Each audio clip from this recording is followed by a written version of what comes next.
जेन एक दिन टहलते टहलते जंगल की एक गुफा पास जाती है तो किसी ने उसकी हत्या कर दिया।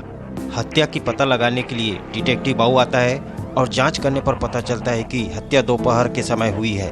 बाऊ उसके पड़ोसियों से पूछताछ करता है तो उसे कुछ रहस्यमय लोगों के बारे में पता चलता है जो वहां रहते हैं और गुफा के आसपास मंडराते रहते हैं। डिटेक्टिव बाऊ उन तीनों रहस्यमय लोगों से मिलता है, जिसमें पहला ज़ॉम्बी टेंट, दूसरा वैम्पायर लेनी और तीसरा वेयरवुल्फ स्कॉट होता है। बाऊ तीनों से उस दिन की हत्या के बारे में पूछता है। ज़ॉम्बी टेंट कहता है, मैं दोपहर में एक लोकल कैफे में लंच कर रहा था, वहाँ का तला हुआ दिमाग बहुत स्वादिष्ट था, यम्मी।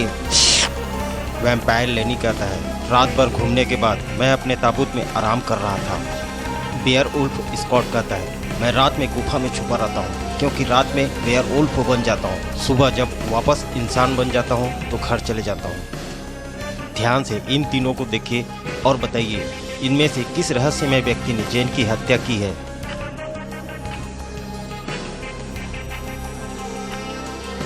चलिए जानते हैं डिटेक्टिव बाऊ ने जेन के हत्यारे को कैसे पकड़ा। ज़ॉम्बी ने शायद जेन का दिमाग लंच में खाया था। वैम्पायर धूप सहन नहीं कर सकते, इसलिए उल्फ ने ही उसकी हत्या की है।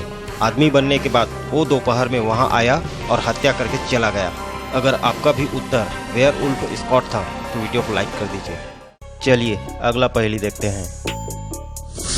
एक फेमस शाकाहारी होटल में वेटर की हत्या हो जाती है। जासूस बाऊ होटल में आता है और स्टाफ से पूछताछ करता है। पहला शेफ कहती है, मैं डिश बनाने के लिए सब्जी और प्याज काट रही थी। होटल में साफ सफाई करने वाला कहता है, मैं तो टेबल साफ कर रहा था।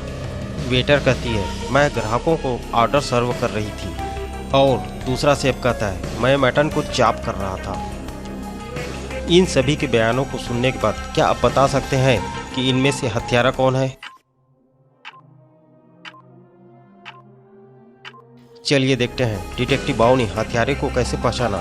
दूसरा शेफ ने कहा कि वह मटन को चॉप कर रहा है। शुद्ध शाकाहारी होटल में कौन मटन बनाता है? इसका मतलब वह झूठ बोल रहा है। उसके इसी बयान के आधार पर डिटेक्टिव बाऊ ने उसे गिरफ्तार कर लिया।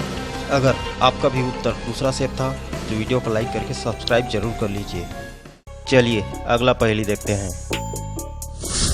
एक फेमस कंपनी में 4 एम्प्लॉय काम करते हैं, राय, पीटर, मोहन और आर्यन। ये सभी एक ही फ्लैट पे रहते हैं। ये चारों मिलकर घर के सभी कार्य करते थे और सभी के पास अलग अलग जिम्मेदारियां थी। इसमें राय बहुत अच्छा कुक था, उसकी जिम्मेदारी चारों के लिए खाना बनाने की थी। पीटर की जिम्मेदारी कपड़े धोने की थी। मोहन की जिम्मेदारी घर की राशन और साग सब्जी खरीदने की थी और आर्यन की जिम्मेदारी पूरी घर की साफ सफाई करने का था। एक दिन जब मोहन घर के लिए किराना सामान खरीदने सुपरमार्केट गया तो किसी ने उसकी गोली मारकर हत्या कर दी। तहकीकात करने के लिए जासूस बाऊ तुरंत घटना स्थल पर पहुंचता है। बाऊ मोहन के बारे में पूरी जानकारी एकत्र करता है और उसके घर पहुंच जाता है। घर पर तीनों रूममेट मौजूद थे। बाऊ उनसे पूछताछ करता है। राय कहता है, मैं सभी के लिए खाना बना रहा था, देखो खाना तैयार है।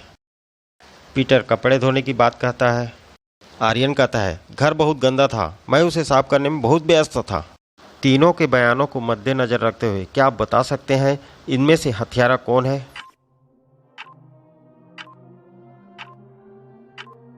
चलिए देखते हैं डिटेक्टिव बाऊ ने हत्यारे की पहचान कैसे की।